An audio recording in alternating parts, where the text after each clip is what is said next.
The announcement came in the amphitheater that smelled faintly of ozone and polished stone, where banners of 100 worlds hung without stirring. The survival faculty arrived without fanfare, a wedge of uniforms and inscrutable faces, followed by hovering drones that purred like tame hornets. At the center stood Commander Isel, an instructor with pale, opalescent skin and eyes like melted glass. She spoke without theatrics, and the room quieted because silence was the only way to hear the weight of what she said. The exam would be conducted on P-47 Ilex, a probationary world selected for its scarcity of easy answers. No tools, no weapons, no rations, no embedded implants permitted for fabrication or computation. Clothing only, unaltered, unreinforced, unmodified. Scoring would reward hydration, shelter, sanitation, food safety, and the ability to maintain a cooperative group for those who chose to form one. The drones would observe. Intervention would occur only at the point of irreversible harm. Everything else would be counted as instruction. A wave of murmurs rippled through the alien cadets. The Karsith contingent hissed into wrist vents that no longer held smart filters. A pair of crystalline Altarians tapped facets together in nervous arithmetic.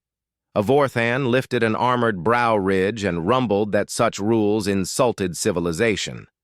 Commander Isel let the rumble die of its own echo. She reminded the room that technology had never been an entitlement, only a convenience, and that survival meant resilience under constraint. Her mouth held no smile. The human cadet, Mason Hale, listened with a steady calm that confused neighbors who expected nerves. He had the habit of clasping his hands behind his back when he thought, as if he needed a physical place to store restless attention. He watched the drones rotate and file metadata into invisible ledgers. He absorbed the rules with the wary gratitude of someone handed a familiar blade. He did not need the blade itself. The shape in his mind was enough. He remembered, with the quick clarity of dry tinder catching, a wind-swept riverbank back home where his grandfather taught him to read water like a book. He remembered the hiss of driftwood in a campfire, the sour bitter reek of ash leaching in a bucket to pull lye from nothing, the stubborn silence of a damp bow drill until pressure and patience made a coal. He remembered his mother's voice the first time a storm cut power for 3 days. Light the wick, boil the pot, count the minutes, breathe, consider. He remembered a schoolyard rumor that humans smelled like smoke and stubbornness, and he had laughed because on some days that felt true. Across the aisle, a Remnari cadet named Sarit flickered a camouflage membrane in agitation. Sarit whispered to a neighbor that without polymer sealants, the swamp zones would devour feet and patience. A Korvaki named Thane drummed chitinous fingers against his forearm and scoffed that muscle conquered scarcity. Mason kept his eyes on the projection behind Commander Isel. P-47. Ilex unfolded in relief maps and spectral layers. Knotted wetlands striated with tannin-dark water, a belt of scrub forest choked with bark that bled bitter oils, highlands of fractured shale stitched with wind, and, here and there, the pale bones of small herbivores that failed earlier seasons. The projection annotated average rainfall, diurnal swings, parasite incidents, and water chemistry that would punish arrogance. The prohibition list scrolled one final time. No knives, no containers, no fire starters, no chemical catalysts, no microfabrication, no smart textiles, no nanobees, no neural overlays. Clothing only. Boots if issued, but laces counted as clothing. The list ended with a simple sentence that lodged in the room like a thorn. The planet does not care how advanced you feel. Commander Isel explained the scoring again, slower now, as if she wanted the cadence to echo later when panic rose. Hydration, sanitation, shelter, food safety, group stability. Each category weighted, each subtask tracked by drone telemetry and biochemical sampling. An emergency beacon existed, but would end the exam for whoever used it. The commander did not threaten reputations or futures. She merely described the world and the rules and trusted reality to teach the rest. Mason noticed how her hands never fidgeted.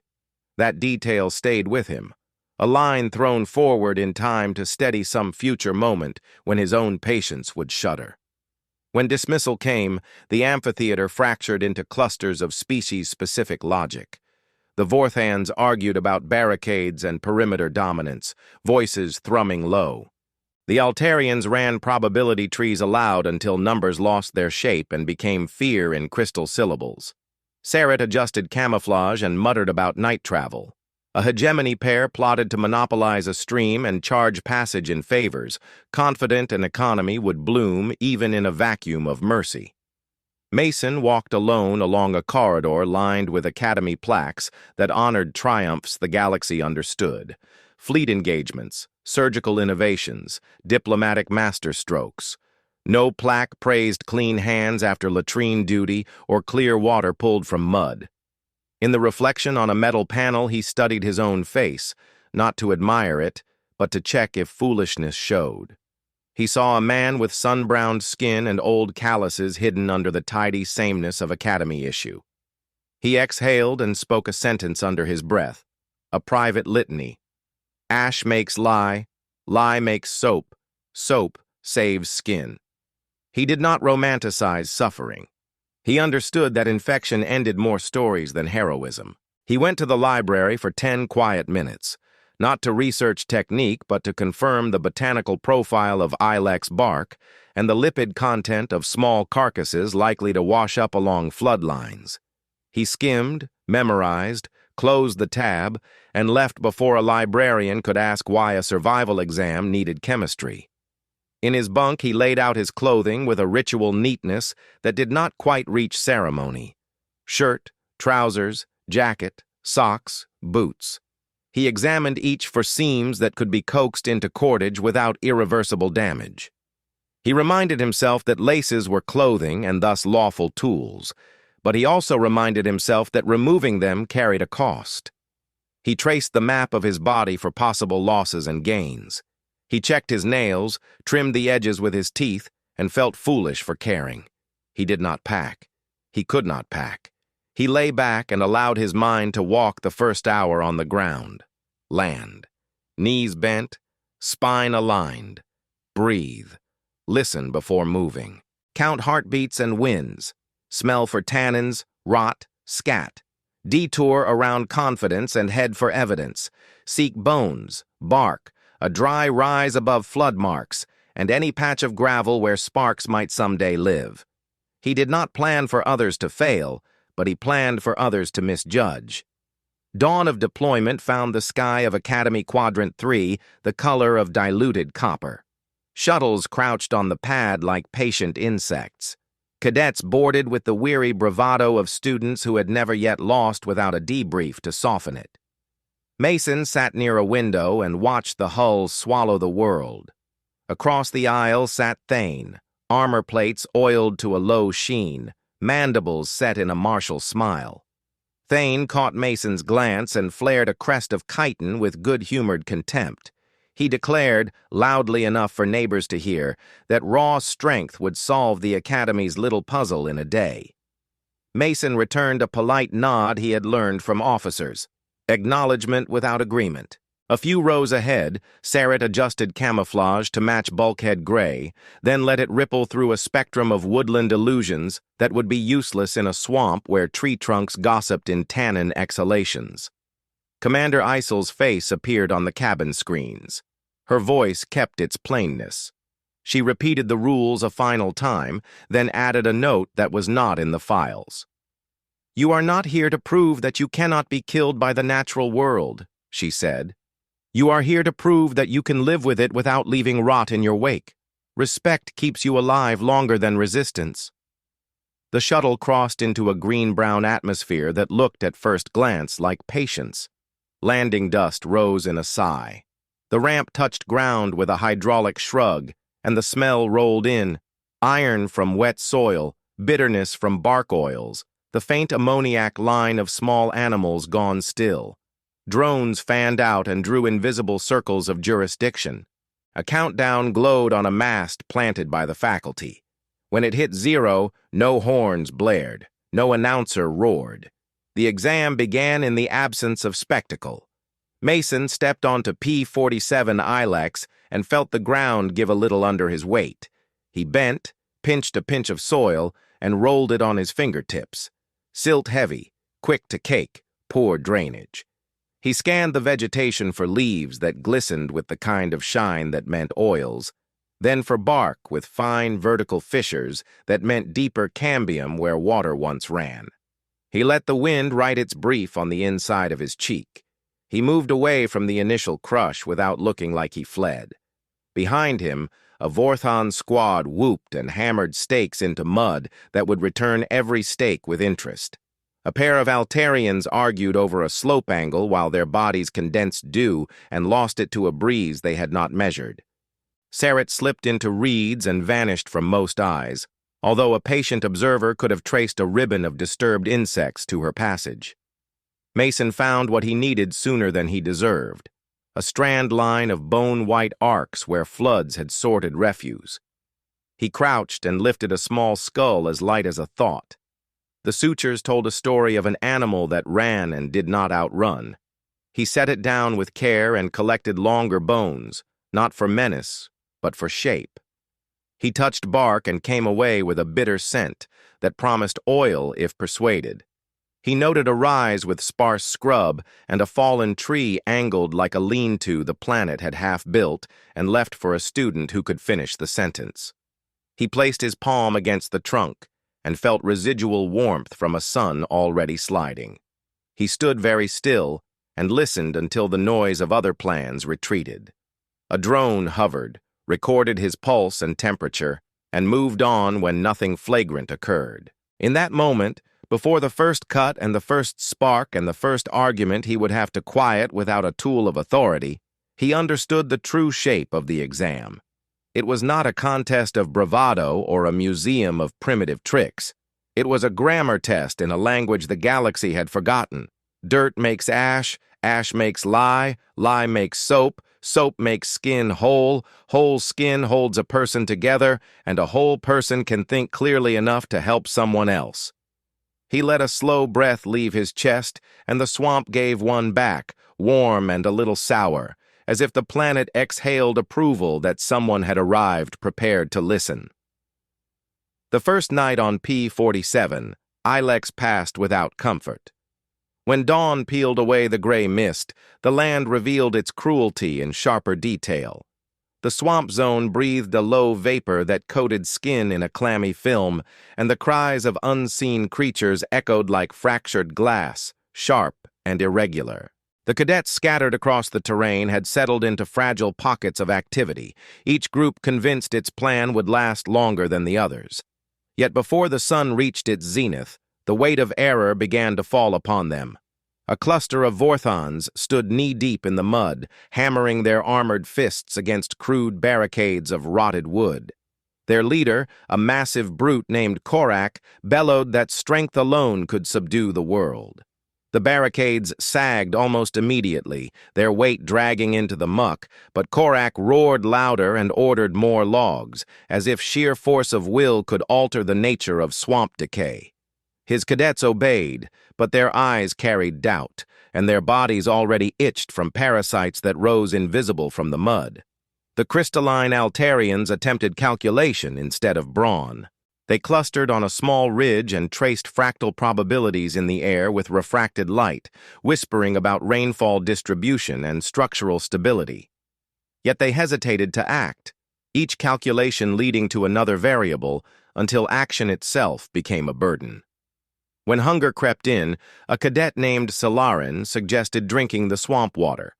Arguments broke out immediately, half insisting on risk, half demanding delay until certainty. The group dissolved into shouting, shards of refracted glow scattering like sparks in the dim canopy. A Remnari cadet, Sarret, who had vanished into reeds the night before, now crouched in the shadows of a tree hollow. She had smeared her skin with mud in an attempt to mask her scent, but the thick tannin-rich layer began to crack under the heat of the sun, exposing streaks of vulnerable skin. Her throat pulsed with thirst, and when she finally sipped from the pool at her feet, she gagged as invisible microbes colonized her mouth. She hissed in frustration, wiping the foul taste across her arm, unaware that the first fever had already begun its quiet climb. The hegemony cadets, arrogant in every trial, tried to impose order. Two tall, broad-shouldered creatures declared ownership of a stream that trickled from the high ground. They stood guard and demanded trades for access, promises of loyalty, alliances sworn in desperation. At first, some cadets complied, handing over bark or roots they had gathered, but resentment grew quickly. The stream dwindled under overuse, and fights erupted when the guards failed to deliver on their assurances. One cadet was shoved into the current, his cry cutting through the swamp until silence fell as proof of how fragile their dominance truly was. Mason Hale had watched the swirl of chaos unfold from a modest rise where he crouched among a patch of bitter-barked shrubs. He kept his movements deliberate, his eyes following not only what the others did, but what the environment answered back.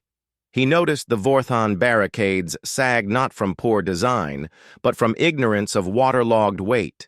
He noted the Altarians paralyzed by their own intellect, unwilling to move until numbers became favorable, even as their throats tightened with dehydration. He saw Saret sip from the pool and recognized the tremor in her shoulders, the kind of tremor that spoke of bacteria rather than weakness. He observed the hegemony guards at the stream and understood that coercion would collapse faster than their barricades. Instead of seeking company, he moved slowly toward the strand line of bones he had marked earlier. He lifted long femurs with care, brushing dirt away to inspect density. The bones, stripped clean by scavengers, were light but strong enough to scrape. He sat on a flat rock and drew edges against stone until flakes curled off, leaving crude, sharp ridges. He worked without noise, the rhythm of scraping carrying him into a calm place where fear could not intrude. He did not celebrate the tool in his hand, for the exam forbade tools. Yet he understood a difference existed between discovery and manufacture. What he shaped was not forbidden. It was reclaimed from the silence of what had died before him. With bone shards tucked into his jacket fold, Mason gathered bark stripped from fallen branches. He pressed a fingernail into its grain and felt oil seep in faint glisten. The scent was sharp, bitter, and promising. He broke strips free and laid them beside the bones. The plan in his mind was not finished, but the foundations were here, scraping, boiling, binding, and eventually cleansing. He had seen infection once before in the academy infirmary, a cadet who failed to wash a cut until it grew septic. He remembered the pale wax of skin, the heat of fever, the smell that clung to air long after the bed was empty. That memory guided him more than any lecture. As he worked, voices carried from the swamp. Korak bellowed again, furious at a collapsed wall. Solarin's argument with another Altarian turned into a brittle crash of crystal shards. The hegemony guards shouted at deserters who refused to honor their barter system. Mason did not join their noise. He let silence instruct him, his focus narrowing until the world resolved into bark, bone, and breath. He drank sparingly from a trickle he had filtered through layers of cloth, not enough to quench, but enough to endure. He accepted thirst as an ally, reminding him to move faster. By midday, the cadet's panic spread like a contagion. One Vorthon stumbled into the reeds with blotched skin, claws tearing at his chest as parasites burrowed. An Altarian collapsed mid-equation, his crystal facets dulled from dehydration. Saret staggered toward higher ground, eyes clouded, shivering though the air was hot. The hegemony guards found themselves outnumbered by rebels who refused their price. Fights left bruises and broken promises scattered in the mud. Mason rose and slung the bark under his arm. He gathered dry twigs littered at the base of the scrub rise, brushing off insect nests and leaving anything too damp. His movements drew the first curious glances. A young Altarian, trembling, asked what he was doing. Mason only answered with a steady motion of his hand as he bundled twigs, refusing to waste words on explanation. Words could not quench thirst or clean wounds. Actions could. The drone that hovered above him recorded pulse, hydration level, and biochemical stress. It rotated its lens, flashing data back to instructors orbiting above. For a brief second, its lens met his eyes, and Mason almost felt as though the machine had recognized him. It did not linger, simply floated on to record the next collapse, but in its movement, there was acknowledgement. His steady rhythm was already distinct from the chaos. By dusk, cadets limped, argued, and suffered under their own misjudgments. The swamp grew louder, insects whining in clouds, predators padding just out of sight. Fires did not spark because the exam forbade fire starters. No soap cleansed wounds because no one knew how to coax lye from ash.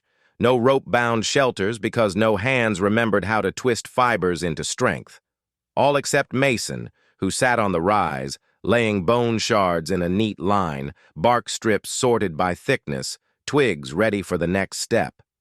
He pressed a hand to the earth and felt the day's heat still trapped beneath the surface. He allowed himself a rare thought. The chaos around him was not a sentence, but a lesson that he alone seemed willing to hear. The night fell heavier than the first, and with it came the first cries of sickness echoing across the swamp. Mason listened, his eyes steady on the bark that waited to be shaped. The exam had only begun, but already the line between survival and failure grew wide and cruel. He knew by morning the desperation would drive others toward him, and when that moment came, he would need more than bark and bone. He would need patience, and patience could not be scavenged. It had to be carried. The third day dawned under a sky that looked bruised, violet streaks bleeding into copper light. The swamp had grown quieter, though not from peace. The cries of the night before had weakened into hushed groans, punctuated by the splash of a cadet stumbling through reeds in fever. Mason Hale rose from his crouch, his body stiff from cold earth, but his mind sharpened by the urgency of time. He knew silence was not mercy here, it was sickness closing throats, and the longer he waited, the more the camp would slide toward collapse. The world was ready to teach, but most cadets were too broken to listen. He began with fire. Not the kind coaxed with forbidden spark rods or stolen from machines, but the kind that answered patience and friction. He took 2 pieces of bark, one wide and flat, the other long and narrow. With the bone flakes sharpened against stone the day before, he carved a small depression into the wider board. He set the narrow piece against it, pressing down with steady weight as he rotated the spindle between his palms. His hands burned quickly, skin warming from friction, but he did not falter. His breath slowed, his focus narrowed, and soon smoke curled thin and gray from the hollow. He bent low, lips pursed, coaxing the ember into dry fibers he had crumbled from twigs. The glow deepened until it exhaled into flame. The warmth spread like memory, familiar and steady, a reminder that control was still possible on a planet eager to deny it. With flame alive, he prepared ash. He fed twigs into the fire, letting them collapse into powder. When enough had gathered, he scraped it into a bark trough, mixing it with water scooped through folded cloth. The slurry darkened, its surface iridescent with caustic promise. He dipped a strip of bark into the mixture, rubbed it between his fingers, and felt the slick burn of lye forming. Soap would not appear in an instant. It would take days of curing if done properly, but even this primitive solution had power. The ash water could strip filth from skin, purge parasites, and slow the spread of infection. He cupped a little in his palm, rubbed it across his hands, and rinsed with filtered water. The sting bit into his cuticles, but the sting was a promise of cleansing. The smell of smoke carried across the swamp, sharp and alien among the stagnant odors of decay. Cadets lifted their heads, some with hope, some with fear. A young Altarian stumbled toward the rise, her crystal facets dimmed to a sickly pallor. She stopped short of the fire, blinking with disbelief. Mason said nothing, simply gestured for her to sit. then handed her a damp strip of cloth dipped in the ash water. She hesitated, then wiped it across her arms where a rash had spread. Her face twitched at the burn, but when she exhaled, relief softened her posture. She lowered herself beside the fire, silent gratitude flickering in her eyes. Next came rope. Mason gathered long strips of bark and began twisting them into cords. He split each strip into narrow fibers, dampened them with water, and rolled them together on his thigh with slow pressure until they formed tight strands. He braided 3 strands into cord, then tied them into loops and knots that would not slip under strain. His hands moved as if guided by memory older than the academy, the simple human craft of binding what was fragile into something stronger. By afternoon, he had lengths of rope coiled beside him, enough to lash branches into shelter or secure food out of reach of swamp predators. As he worked, cadets drifted closer, drawn by the sight of smoke, the faint tang of ash, and the steady rhythm of hands that built instead of broke. A Vorthon approached, armor plates dulled with mud, eyes narrowed in suspicion. He demanded to know what Mason had made, his voice low and rough. Mason looked up once, met his eyes, and replied with action rather than speech. He took a strip of rope, looped it around 2 branches, pulled tight, and built the beginning of a frame. The rope held. The Vorthon's suspicion cracked into reluctant curiosity. He crouched beside the fire, watching as Mason continued the braid. By nightfall, Mason's camp had transformed. A small lean-to rose from lashed branches, smoke drifted steadily from a fire that hissed against damp wood, and coiled ropes hung like tools awaiting purpose. Beside the fire, strips of bark steeped in ash water, exuding the bitter scent of lye. The Altarian remained there, wiping her arms with steady movements, her crystal facets glistening faintly once more. The Vorthon lingered at the edge, too proud to ask for help, but too drawn to walk away. Others watched from shadows, torn between arrogance and desperation. The drones hovered overhead, recording every movement. The instructors orbiting above saw what the cadets on the ground struggled to admit. In 3 days, Mason had created what none of the others could, the beginnings of a functional camp. Fire to purify, ash to cleanse, rope to bind, shelter to endure. He had not built weapons or claimed land. He had built life. As the swamp deepened into night, the first rain began to fall. Heavy drops struck leaves and drummed against bark, washing filth into the mud. Cadets scrambled to cover themselves, shivering and cursing the cold. Mason sat beneath his lean-to, watching the water stream harmlessly off its slanted roof. He reached out a hand, caught a drop, and let it roll across his palm. He felt the cut of his skin sting with the residue of ash water, then ease as the fresh rain rinsed it clean. He leaned back, eyes half closed, as the fire hissed under the damp. The camp smelled of smoke, lye, and wet bark, strange and sharp, but alive. He knew the others would come tomorrow, their pride cracking under thirst and sickness. He knew some would beg, others would demand, and a few might even threaten. He also knew that patience, not force, would decide whether his camp became a sanctuary or a battlefield. For now, he allowed himself a breath of satisfaction. He had taken bones, bark, and fire and turned them into tools of survival. The exam was no longer a question of if he would endure, but how many others would endure because of him. And as the rain poured harder, he whispered into the night a single truth his grandfather once told him. Survival was not about strength or intellect or even courage. It was about the quiet, stubborn refusal to stop building when everything around demanded surrender. Rain lingered into morning as a cool mist that beaded on bark and pooled in the crease of leaves, and the swamp exhaled a breath that smelled of iron and old tea. Mason Hale rose with the first light and touched the side of his lean-to, fingers reading the wetness like a gauge. The fire still lived under a lid of coals. He teased it awake with a whisper of dry fibers, fed it bark slivers, and watched flame rebuild itself with patient hunger. He had decided in the darkness that water would decide the day, Not in the sense of finding it. Water lay everywhere, brown and abundant, but in the sense of making it safe. He moved with the deliberate rhythm of someone who owed clarity to more than himself now. He selected stones from the dry shoulder of the rise, choosing dense, angular pieces that had slept above the flood line.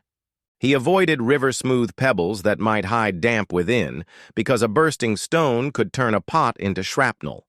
He stacked the chosen rocks near the fire and let them ride the heat until dull red licked through their skins. While the stones cured, he bent to the bark he had set aside the previous evening. Each sheet had a grain like a map, fibers aligning in a way that invited shape if coaxed rather than forced. He steamed a panel above the coals, moving it in slow arcs until it softened, then wrapped it around a bone frame he had lashed together with cord, punching holes along the seams with a sharpened flake and stitching with wet bark twine. The result was not pretty, but it held water without sagging, a wide-mouthed bowl whose edges he braced with crosswise splints. For a lid, he cut and scored another sheet into a shallow cone and notched a hole at the apex. Into that hole, he pushed a length of reed he had harvested at dawn, each segment carefully cleared with a bone shard until the tube breathed.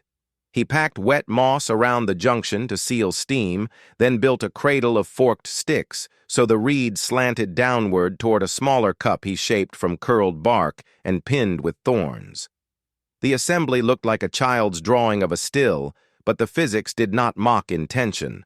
Boil foul water, guide vapor through a cool throat, catch the clean in a waiting mouth. He poured swamp water through layers of cloth to pull out the immediate filth, filled the bark pot halfway, nestled 3 heated stones into the liquid with a hiss that smelled of rot giving up, then set the conical lid in place. Steam rose, caught, and entered the reed. He cupped water over the reed with his palm until the moss took the heat, then wrapped the tube with a sleeve of wet fibers to coax condensation. A clear drop formed at the reed's lip, trembled under its own weight, and fell into the cup with a sound softer than a heartbeat. He waited, eyes steady, until another followed, then another.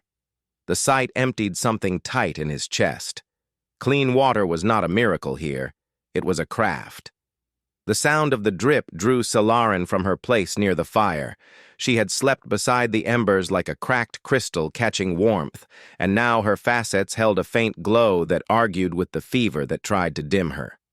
She leaned forward, lips parted, then stopped when Mason raised a palm. He said in a level voice that the first drops would go to those who rinsed hands in ash water and kept distance from the intake. She obeyed without protest, washed until her pale skin stung, and returned to kneel with her hands open. He gave her the cup and told her to sip, wait, sip again, and listen to her stomach, because a desperate swallow could start a worse storm. She nodded and drank in tiny sips that seemed to steady her across the space of minutes. A Vorthon shadow fell across the fire. Korak had approached at some point during the build, silent for once, armor dull under a skin of dried mud. He watched the reed breathe and the cup fill with a patience that surprised itself on his face. He asked if the contraption made enough for more than one throat. Mason told him the truth. Not yet. It would scale if hands scaled with it. He pointed to the stack of bark, the pile of stones not yet heated, the reeds shivering in morning air, and the coils of rope. He said that anyone who wanted water should help create it and keep the work clean. Korak's jaw tightened in a muscle that had more practice at orders than cooperation. Then the fever in the camp spoke louder than pride. He set his fists on his knees, nodded once, and rose to harvest reeds with a care that betrayed fear of breaking what he did not understand. Mason built a second pot while he fed the first, shaping another bone frame, steaming another bark sheet until flexibility replaced stubbornness. He demonstrated the stitch pattern once and handed the twine to Korak, who could bend iron in a gauntlet but had to learn gentleness to keep bark from tearing. Korak cursed under his breath when a seam split, but he adjusted, eased tension, and found the angle where strength served rather than ruled. Solarin, Steadier after a handful of careful sips, took the task of soaking moss and winding it around fresh-cut reeds. She hummed in a tone humans could not hear. The sound focused her, and the hum settled the air like a metronome. By mid-morning, 2 stills breathed, then 3. The reeds gleamed where water cooled them. The cups chimed with drops that made hunger louder because relief dared to exist. Saret appeared like a shadow discovering itself, eyes heavy, skin streaked where mud had cracked. She stood apart, pride holding her at the edge of the patience she required. Mason pointed to the ash water and said nothing. She understood and washed, wincing, the bitter burn mapping her forearms in clean lines. He handed her a cup when it filled and told her the same rules he had given Solarin. She obeyed without reply, and after a measured minute, the tremor in her fingers eased. The drones circled lower at the sight of lines forming. The instructors above would see a geometry that mattered. Intake upstream, waste downstream, wash station between, fire downwind, storage elevated. Mason set a platform from crossed branches and lashed it to a trunk with rope, then placed the filled cups there to cool, out of reach of mud and the casual collapse of a body forgetting its balance. He explained rationing aloud now that more ears had gathered, not with the cadence of an order but with the blunt logic of survival math. Each cup meant time to fetch fuel, replace stones, cut reeds, and keep the seals wet. He named tasks and handed them to names. Korak owned stones, Solarin owned reeds, Saret owned seals.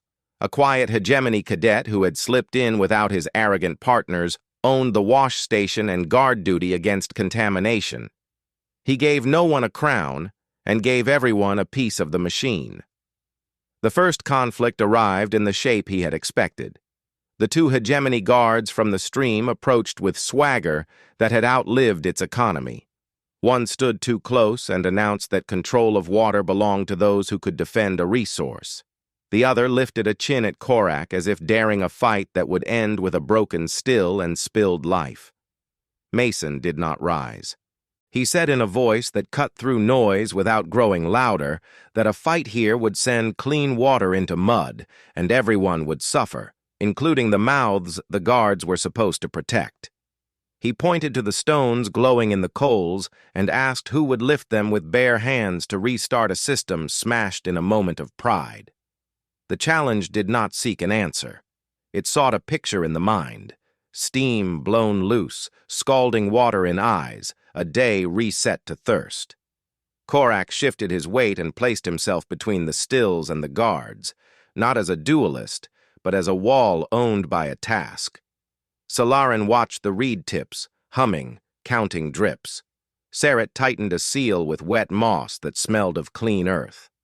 The guards, who had come to seize, found themselves standing inside a rhythm that did not include them, yet did not exclude them if they would choose work over posture. Mason offered a job the way he had offered rules.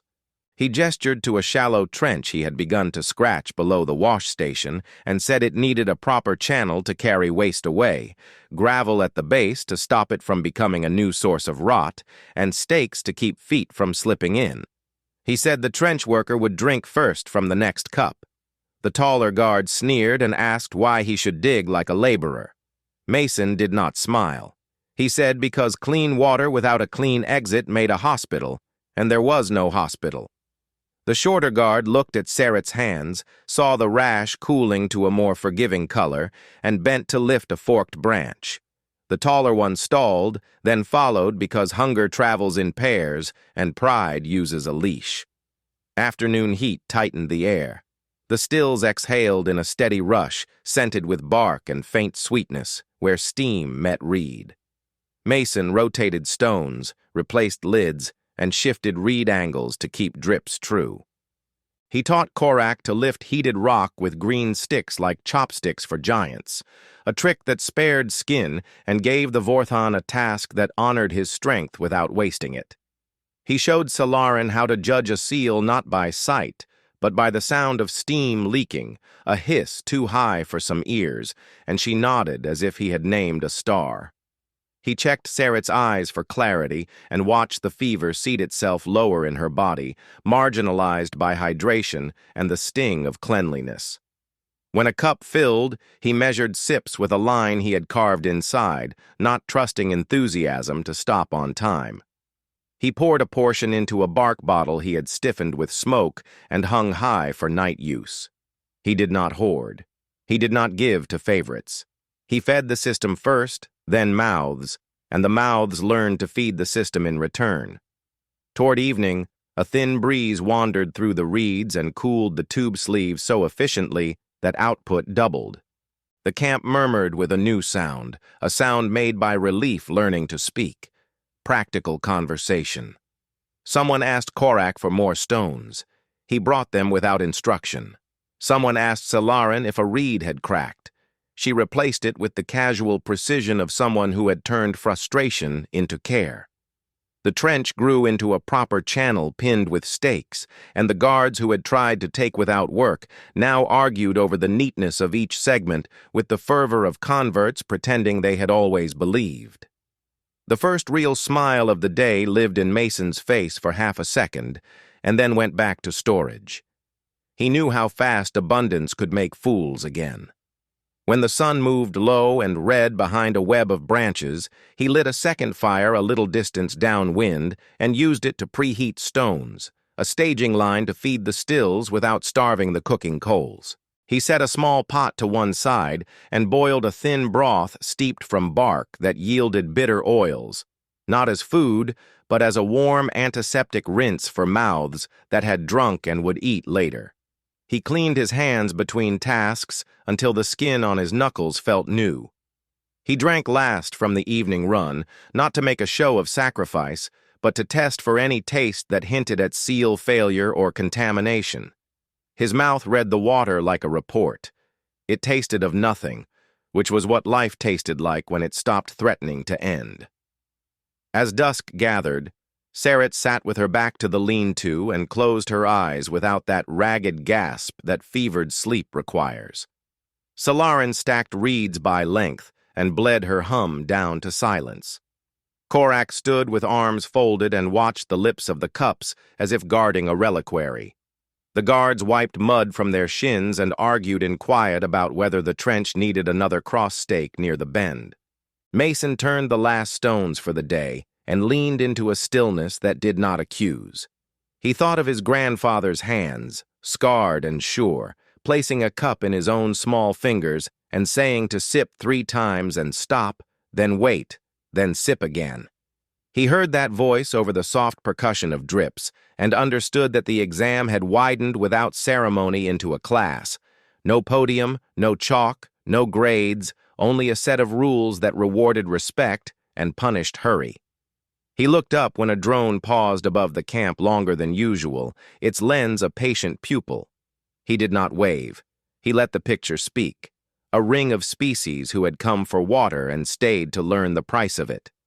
Night took the swamp, not with menace but with the tired intimacy of a long day finishing. The stills cooled to a whisper. The fire settled into coals that pulsed like sleeping hearts. Mason hung the last bottle high, checked the lashings by touch, and lay down within the triangle of shelter, fire, and water that he had drawn on the land. His body hurt in the honest way of work done correctly. Before sleep reached him, he set tomorrow's plan in order. Scale a 4th still, train a second set of hands to manage rotation, begin charcoal for better filtration, clay line a new pot if he could find a deposit on the high bank, and assign a watcher to chase insects off the seals before heat made them glue. His mind tucked each step into its place and went quiet. The camp breathed. Somewhere out in the reeds, a predator considered a new smell and chose distance. Clean water had redrawn the night. The world does not love anyone, he thought, but it respects order. He slept with that sentence folded under his tongue like a seed. The 5th morning arrived with a silence that felt heavier than storm winds. Mist clung to the swamp, turning every branch into a shadow doubled in reflection, and for the first time since landing, the camp no longer stank of sickness and panic. The air smelled of wet ash, resin, and faint smoke from the fire Mason Hale had nursed through the night. He rose stiffly, shoulders sore from days of labor, but his eyes measured the camp with the sharpness of a surveyor. Where once there had been disorder and rivalry, now there was rhythm. The stills dripped with predictable constancy, the trench carried waste away in a straight line reinforced with stakes, and cadets woke without the fevered murmurs that had haunted earlier nights. Korak was already lifting stones from the auxiliary fire, handling them with sticks as Mason had shown him, his heavy armor plates smeared with soot that he wore now like a craftsman's apron rather than a warrior's crest. Salarin sat near the reeds, cutting damaged stems into smaller tubes with deliberate precision, her crystal facets shimmering faintly as the sun rose through mist. Saret leaned against a trunk, her camouflage flickering idly in and out, not to hide, but to test how much strength had returned.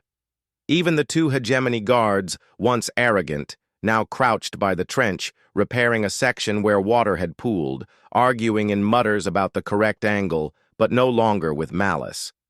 Mason walked among them, not as a commander issuing orders, but as a craftsman inspecting his work. He adjusted a seal here, shifted a reed there, checked the rope lashings that held the stills together, and praised efficiency without ceremony. He noticed how eyes followed him now, not with suspicion, but with quiet recognition. No one said the words aloud, but it was understood. The human had built the center around which the camp now spun. By midday, the drones descended closer than ever before, their lenses glittering with blue light as they recorded biochemical readouts and structural layouts. One hovered above Mason longer than the others, scanning his face as though searching for something beyond pulse and hydration levels. He met its gaze, unflinching, and returned to work. The exam had always been more than survival. It was a lesson in perspective. He understood that the instructors orbiting above were not only measuring numbers but watching for meaning. The meaning grew clearer when the first true test of unity arrived. From the far edge of the swamp, a cadet stumbled into sight, an Altarian male who had left with a group days earlier, now returning alone. His facets were cracked, his gait uneven, and his voice hoarse with thirst. He collapsed near the trench, begging for water, his hands scrabbling toward the cups. For a moment, the camp froze. Some looked to Korak, others to Mason.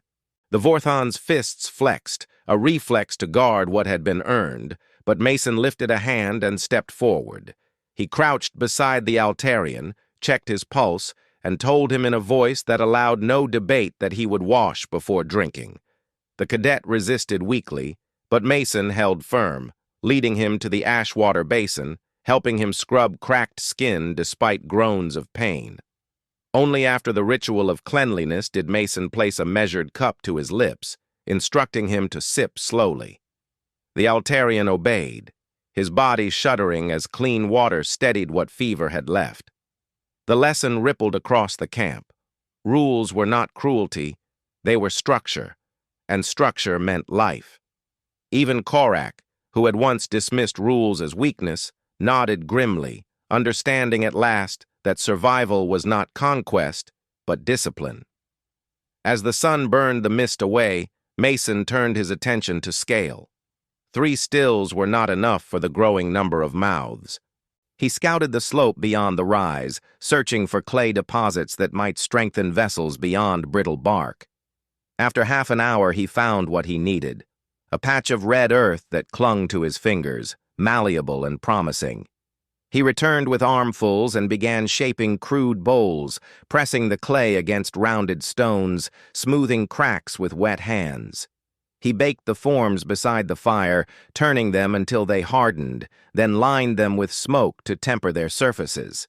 The process consumed most of the day, but when finished, he held in his hands containers that could endure more heat, last longer, and expand production. He placed them in front of the cadets, explaining each step, and saw understanding take root. As evening neared, the camp had transformed yet again. Stills bubbled, ropes secured new structures, clay pots smoked on racks, and for the first time since landing, laughter touched the air, thin and hesitant, but real. Solarin polished her facets with water and caught the light like fractured dawn. Sarit tested her camouflage with playful flickers, fading in and out near the fire. Korak told a story of his homeworld's storms, his voice booming not with arrogance, but with pride softened by camaraderie. Even the hegemony guards sat cross-legged, debating the design of a larger trench system with hands busy carving stakes. Mason allowed himself a moment to sit apart, his back against a tree, eyes fixed on the stills as they exhaled clean drops into cups. His body ached, his hands raw with cuts and burns, but the sight filled him with a satisfaction that no score or grade could measure. He thought of his grandfather's lessons, of his mother's calm during storms, of the whispered stories that humans smelled of smoke and stubbornness. He smiled faintly, accepting the truth in those words. Stubbornness had built this camp, and smoke had sanctified it. When the signal finally came, it was not dramatic. A drone descended lower than ever before, its lens flashing red, then green. A voice spoke from its speaker, Commander Isel's voice, calm and clear. She announced that the exam was concluded. The students had endured beyond expectation, but one camp had not merely survived, it had thrived. She named Mason Hale as the cadet whose leadership and craft had redefined the meaning of the test. His score would be entered into the Academy's records as the highest ever achieved.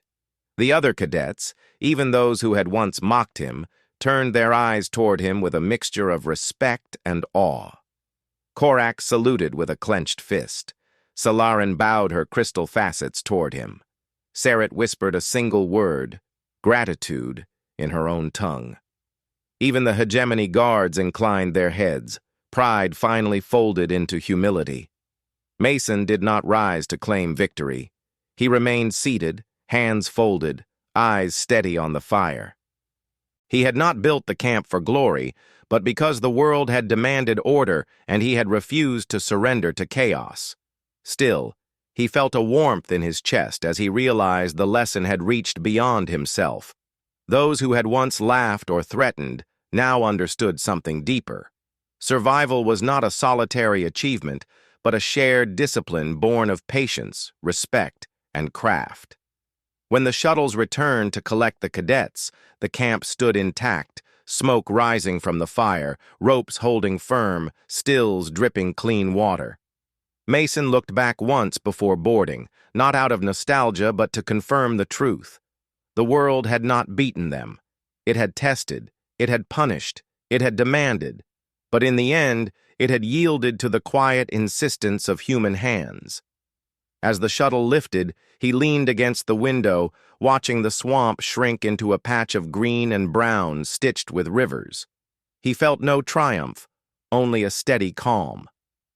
He had proven nothing new to himself, only reminded others what his kind had always known, that when stripped of tools, stripped of luxury, stripped of pride, a human could still build. In the Academy records, his name would stand among victories of fleets and treaties, yet he knew those who drank from his cups would remember differently. They would remember the drip of clean water in a world of rot, the sting of ash water that healed, the ropes that bound branches into shelter, and the patience that turned chaos into rhythm. That was his legacy, and it was enough. The exam was over, but its conclusion needed no ceremony. Mason Hale closed his eyes as the stars spread around the shuttle, and he carried with him a truth as clear as the first drop that had fallen into his cup. Survival was not a contest of strength or brilliance. It was the art of refusing to surrender, one small act at a time, until the world itself conceded.